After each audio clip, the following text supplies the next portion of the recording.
We have about 30 minutes. Now we're going to transition to more free-flowing dialogue, both among our panelists. And I also want to invite everybody in the audience, if you would populate any questions you might have into the chat. We'd love to hear from all of you, the questions you have for our wonderful panelists. But I'm going to start us off in the meantime. And by the way, we have about 30 minutes and then we have a 10-minute break, so that there will be a break upcoming. Just want to let everybody know and remind everybody. One of the things that I think about it, what are the challenges as well as the opportunities for collaboration? But collaboration is something that we'd all love to see more of, but want to be specific about some of the barriers, but also talk about the fact that this topic is innately collaborative. I remember being in the room very early on with Victor, and here we are talking about Healthy Longevity Grand Challenge with representatives and leaders from, at that point, dozens of nations, and we're sitting in the National Academy in the main building. And it became very evident. One of the things we all learned at the time was the fact that aging and healthy aging touches everybody around the world, made it an intrinsically collaborative topic, because if there's an innovation, it's going to accrue to everybody over the long haul. Now, obviously, one of the problems we've got to solve is how can we make this diffusion of the innovation as quickly as possible. But it was very evident that the spirit of collaboration emerged from the fact that this is something that really touched everybody. Now, that's been great from the perspective of getting this Global Grand Challenge going. But within the context of the work that needs to be done, I'd love to ask our panelists for your comments on what are the barriers to innovation, and what do you think are some of the ways to break through those barriers? And we can go in alphabetical order. I'm welcome to defer to your colleagues as well. But Anne, would you start us off? Thank you, Yoon. I very much like this, that it touches everybody, and that brings us to the spirit of collaboration. And the point that Mehmood was making earlier about the fact that internet rollout worldwide would never have been possible without both the public and the private sector playing their part of the role. And all these fantastic examples you brought, Martin, is really very impressive to show the collaboration works and it's feasible. So the barriers to innovation for me are when people want to go alone. So that definitely is a big problem. If as a private sector player or as an innovator, you want to make sure that you reach as many people as possible, you have to be speaking to the different players in that system. So if you're not open to a public-private partnership with an innovation in the health sector, for example, you will miss in some countries 90% of the population who seeks their healthcare in the public system, where in other countries you may not need that. So I think the willingness to not go alone and collaborate and speak a different language between the public and the private players, which is very often a challenge because we have different deadline cultures, if you may. When we work with academics and we hear, okay, we will give you the answer in 2 years, and we would go back to our private sector leaders with that, it wouldn't work. And it has to be yesterday. So there's a different language, there's a different expectation for the results and the impact you can deliver. So definitely that cultural mindset change, the shift has to be coming from both sides. So that for me is a big barrier. But obviously it's not the biggest one. I leave it to my colleague panelists to find some other barriers for you, Yoon. Yeah, and I'll think about, one of the things that occurs to me is some of the cultural barriers and attitudes towards health and longevity around the world. There's probably a diversity of perspectives. I'd love to learn more about that.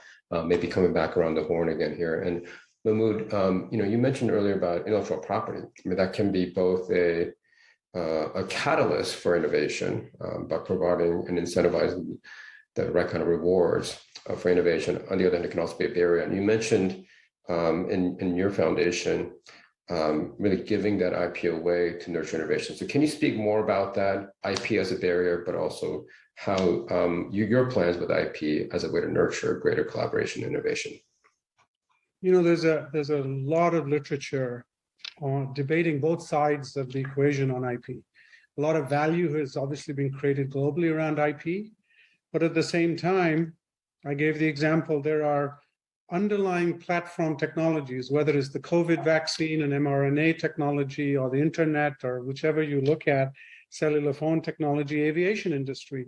So much of it is anchored on an open source platform upon which IP is created in its applications, right? And so it's not suggesting one or the other, but you have to have that balance, which is where this collaboration comes in. I fully recognize, and in our organization, we fully recognize that you need the foundational part of the nonprofit part of our mission to drive the knowledge forward, enable those tools and technologies to be democratized and available to the brightest minds wherever they might exist. But we also recognize the implementation is going to require the private sector, and there's a gap. Traditional venture capital, which you know well, obviously calculates risk, but that leads to situations where very few VCs will invest in repurposing generic drugs. Very few VCs that I know of will invest in repurposing molecules that are off patent, but have never been commercialized, etc. Or taking a bet on something that's very early stage. And as you know better than I, return on invested capital has an equation in it, timeline. Well, if it's a long timeline, I'm going to wait. So there's a need, and one of the things that we identified at Evolution is that's where patient capital can actually drive innovation in the sense of investing as a venture fund, but with a very different mission. 100% of the profits from our venture fund go back into the foundation. So that makes us unique because as a foundation, we both invest in private entities and we fund research with no strings attached. But we drive the mission by giving the profits back into the foundation from our substantial fund, with the output being that we can now look at time horizons that are different, risk analysis which are different, and actually invest in entities that pharma won't invest in and VCs traditionally won't invest in. And that's when I said there's a whole evolution of learning of new institutionals, even financial institutions. It's really going to, and to do that, it's going to take sovereign wealth. It's not going to be able to be done at the scale I'm talking about by individuals. Individuals do a lot in philanthropy, but the sort of scale that's going to take hundreds of millions, if not billions, on an annual basis is going to take national level wealth. And so this is actually creating a whole new category of what it means for that public-private partnership. Thank you for that. And the National Academy, the Global Grant Challenge also does not take IP. They belong to innovators. So again, thank you for your comments on the way you're evolving, even how institutions engage the broader community on innovation, and thank you for your comments on IP as well. Martine, I have a more tailored version of the same question to you, because in part because it hasn't come up yet, as we think about the barriers, but also opportunities for greater collaboration and partnership. It's the role of media. I mean, you have a media background in the past, but as we look forward, we've heard the internet mentioned twice, both by and Mahmoud, is probably one of the greatest innovations for the healthcare industry as a catalyst for collaboration and ideation. What do you think the barriers have been in media relative to solving problems of this nature? And what do you think are the opportunities going forward? Yes, I think traditionally, a lot of the barriers in media had been the very hierarchical, centralized control, top-down structure of the media, in which success stories, they were very difficult for people to share success stories because media was a top-down enterprise, controlled in some countries by government or public broadcasters, or in the United States, largely controlled by just a handful of gigantic media outlets. But one of the most beautiful outcomes of the internet has been it has transformed media from being sort of vertical, top down, to horizontal, left, right, with the explosion of social media. And with the explosion of social media, you now have network effects where success stories can spread very rapidly, and they can spread in local areas and regional areas. Everything doesn't have to go to sort of the central pole or, to the capital city broadcaster. I think a tremendous example of the power of this in the field of healthcare comes from my good friend Jacqueline Novogratz and her amazing organization called Acumen. And Acumen is a hybrid sort of venture capital micro entrepreneur operation, building on the insightful comments of Anne and Mahmoud earlier, that what they do is they fund micro entrepreneurs at the level of buying one sanitary nice toilet in an area that does not have indoor plumbing, okay, of which is a huge problem throughout the world. And the micro entrepreneur gets a tiny loan, almost like a nano loan, to set up this one clean toilet. And especially women in developing areas now have like a lit, they provide a solar light. So it's a lit, safer place to take care of this, basic bodily function, which has numerous healthcare benefits that spin out just from taking that aspect of sanitation. And what has happened is a lot of these, tiny entrepreneurs with the savings from just one, not only are they able to better support their family, they're then able to open up like a second, portable, well-lit, clean toilet someplace else, and a third. And then the story spreads through social media. And then other people say, oh, well, that person did this in this village, I can do this in my village.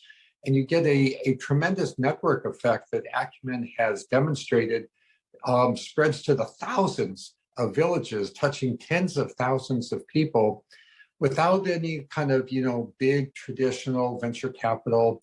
Here's a health innovation that doesn't really require any IP.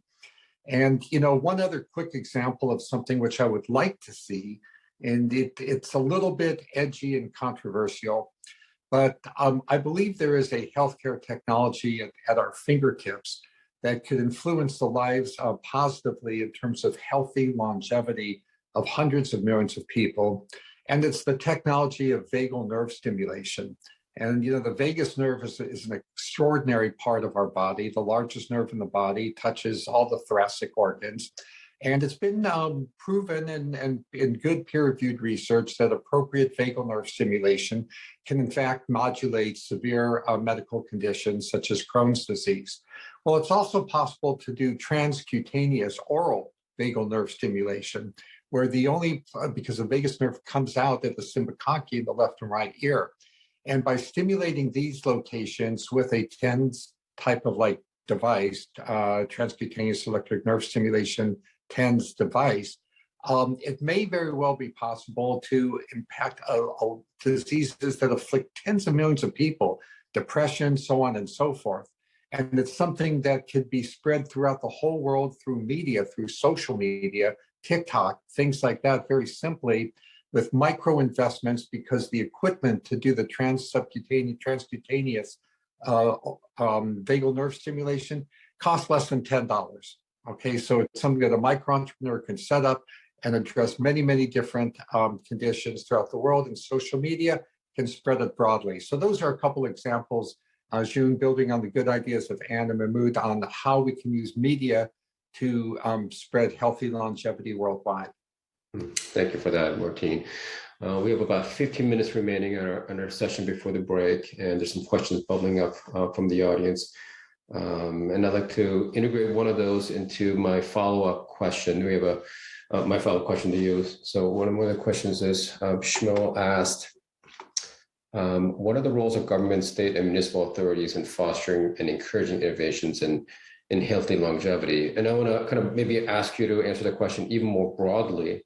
We're asking our innovators for bold, unproven ideas and very early stage. So all of you have given great examples of success stories of collaboration in these advanced technologies. For somebody that is just getting going in an early stage, what advice do you have in terms of partnership and collaboration?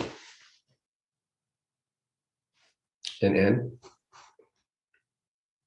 Okay, so the advice to an innovator would definitely be to make sure that the thought about scaling is included from the beginning, that the innovation uses human-centered design and includes the needs of the end user, because without that, none of the innovations will get to scale. We've seen that all across the world.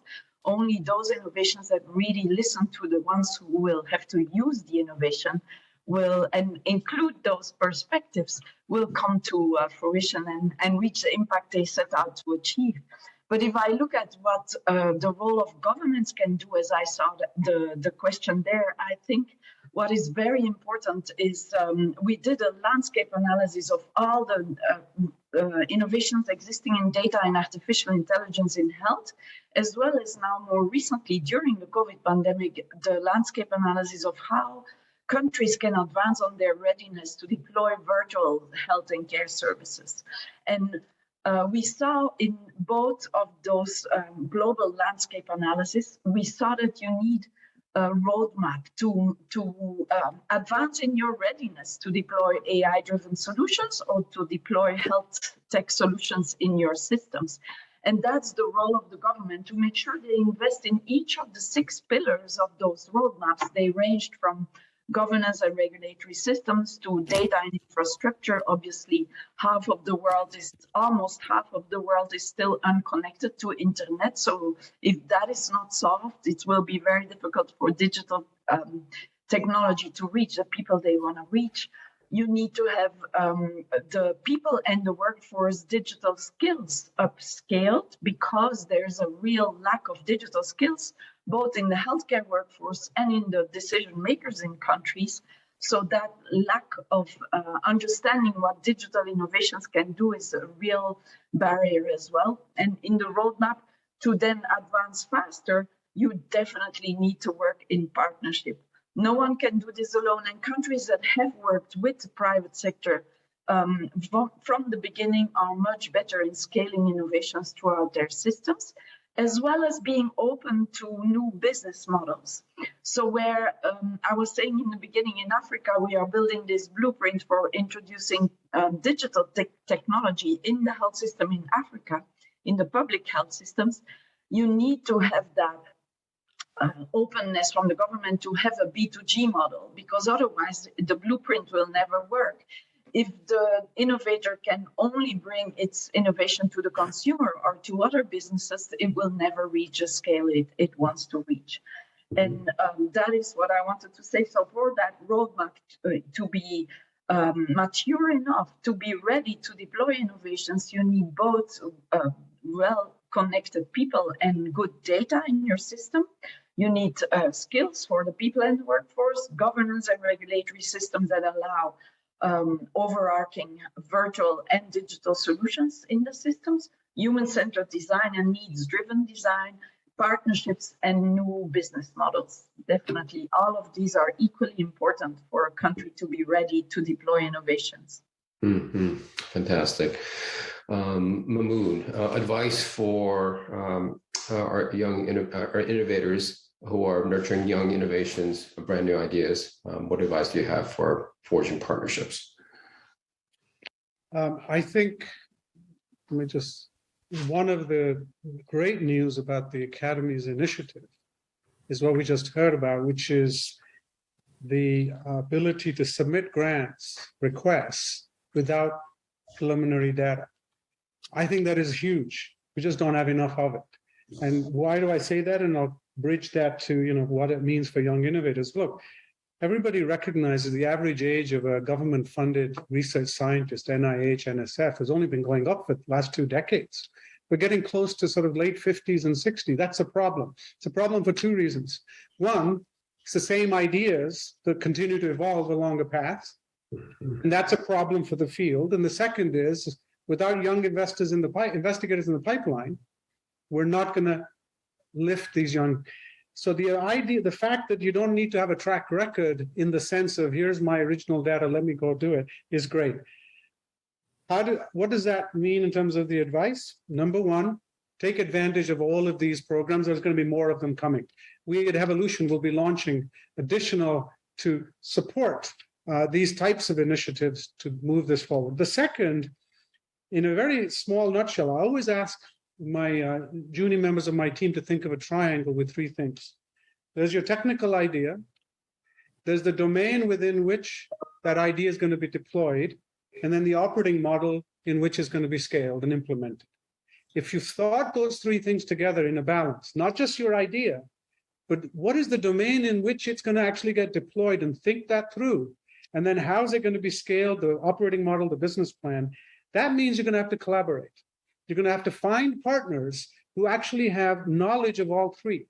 And that type of thinking right from the onset actually creates a far more likely to be successful idea, because whoever's reading that is understanding, well, this is not only a great invention, but actually I'm starting to understand how it's going to make a difference and how it's going to become sustainable and viable. Far too many young investigators think of the first pole of that triangle and completely omit the second. I can give you lots of other, but let me just leave you with that. Mm-hmm. Oh, fantastic.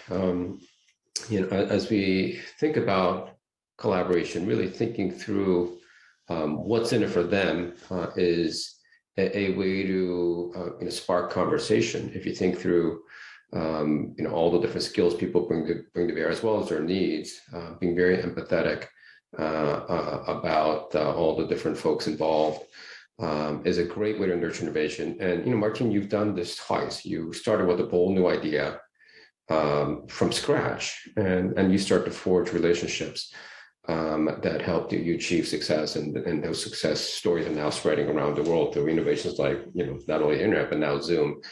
What advice would you give to somebody who's just getting started with a bold new idea? What is a trait that you think has made the greatest difference for you as advice for all the folks on the Zoom today? Thanks for asking, Arjun, and I agree with everything that Anne and Mahmoud said. The Mahmoud's triangle is a brilliant conceptual paradigm that I think every researcher should keep in mind, and every young innovator should keep in mind. I think that for me, what's always been most important is to be practical. And one of my mentors, Dr. Jerry O'Neill from Princeton, used to always tell me, no paper project ever fails. So what that really means is you can design something on paper and it can look, really good on paper. And of course, by paper, I mean screens and iPads, and draw with your finger and make beautiful pictures. But it's never going to fail, but it also is not going to succeed if it just stays on your screen. You have to convert something to reality. So his punchline was, no paper project ever fails, ... do the experiment. And we have that on the walls at United Therapeutics. We encourage people to use your hands and do the actual experiment. So, I think it's wonderful that no preliminary data is needed to get a grant from the Healthy Longevity Challenges that we've established there. But I wouldn't let the pendulum go too far to the opposite extreme and say that getting data is not important. I think actually getting data is everything. And for example, with something like SiriusXM, people did not believe it was possible to transmit radio from a satellite far out into space to moving vehicles, through cars, through buildings and urban canyons and forests and whatnot. So we found the tallest building we could find. We put a transmitter there whose power was equivalent to what a transmitter would be at space. We equipped a car with an equivalent of a flat patch antenna like you would use from a satellite and proved that it worked. Okay, we did the experiment. We didn't just do it on paper. With the biotechnology field, the first medicine we developed, it only had a half-life of a half hour, and yet the patient needed this medicine pharmacokinetically, pharmacodynamically, 24/7, 365. So how were we going to deliver a medicine and give a patient a good quality of life? So we ended up having to create an ambulatory subcutaneous infusion pump that allowed patients to do everything from run for mayor in small towns to snowboard while having a life-saving medicine pumped into their bloodstream 24/7. But first, we actually had to do that. We had to build the device. First, we gave it to an animal test model for people and tested it. So my advice to the innovators is nothing will be more important than you actually doing the experiment. Convert ideas into practice. Once you do something practically, your own inspiration will skyrocket. Other people around you will kind of be inspired by just the glow of your accomplishment and seeing it. And even if that accomplishment is so tiny, as Anne said, it can be scaled. And once you make that little accomplishment, think about the scaling. So bottom line, I would say do the experiment. Fantastic. First of all, being pragmatic is a wonderful notion to while being bold and innovative, and thankfully, due to the birth of the internet, social media, the Global Grand Challenge, there's so many things that are going on now that have made many more things more practical today than were ever possible before. I mean, when you think about the history of aviation, it was like we got to flight, 120 years ago, and within 60 years, we're like landing folks on Mars and bringing them back. So when you think about that kind of geometric trajectory of things that are enabled by innovations, and very broadly in technology, internet space, policy innovation came up as well, to the extent that we all work together. Now, the greatest resource in all this is all of you on the call. It's your ideas, and here we want to think about how we can get folks to work together within this community as well as externally. I mean,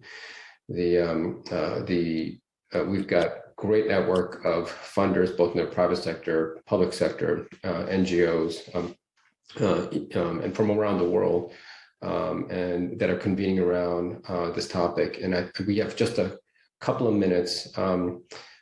What are, just maybe we can say just one or two sentences each about where you think all this is headed in terms of the Grand Challenge. Where can we go? What is the potential of partnership and what it can bring to a global Grand Challenge like this? Anne? Yeah, thank you, Yoon. And I really enjoyed the conversations. And I think what we can bring here and what the Grand Challenges definitely will bring is that we finally can transform the way we've been doing all these years of waiting for people to get sick. We have to keep people healthy as long as possible. And if we don't have the guts to use the innovations we are developing to do so and transform our systems from being care systems to becoming health systems, we won't get there. So I think this has tremendous potential, and I'm sure we will speak very different in a few years from now. Thank you. Mahmoud? I would say that I have no doubt we're going to make progress. There are two unknowns: at what pace and what the destination looks like. We know what the outcome is, but how we're going to get there is going to be part of that learning journey. And the fact that we're even having this call where we've got leadership from an institution and several other institutions that are joining this mission, asking not about winning as institutions or winning as individuals, but the winner is the implementation of this mission itself, gives me a lot of reassurance. And look at the background of the three of us who are speaking today. Very different, the four of us. And so there's a lot of different diverse thought coming to the table. And my last comment is diversity in my mind is not what you see, but what people think. And it's that diversity of thought that's coming to the table. That's the critical part. Martin? Yes, I think that the internet will be for our time, the 21st century, the equivalent of what the printing press was for the birth of the Renaissance back in, 15th century. And that we're going to have an explosion of knowledge, specifically in the field of biology. I think there will come, in large part because of this National Association of Medicine Grand Challenges, a realization that in the 21st century, biology is technology. And just like we think of technology as something that we can shape and make and do something useful with, we will begin to think of biology as something that we can shape and make ever more useful. The bottom line result of this will be that healthy longevity will increase, and what the biblical connotation of 80 + 10 will gradually, I think, transform to becoming a century plus as a normal expectation of healthy longevity. Well, thank you for those hopeful comments and for serving on this call. We're racing against the clock here as always, and I want to just remind everybody in the audience that this is all about your bold ideas, and we know you need seed capital, which is what the Global Grand Challenge provides. And hopefully this panel seeded some thoughts about how you can forge partnerships to advance your aims. Thank you very much for participating. Thank you. Thank you.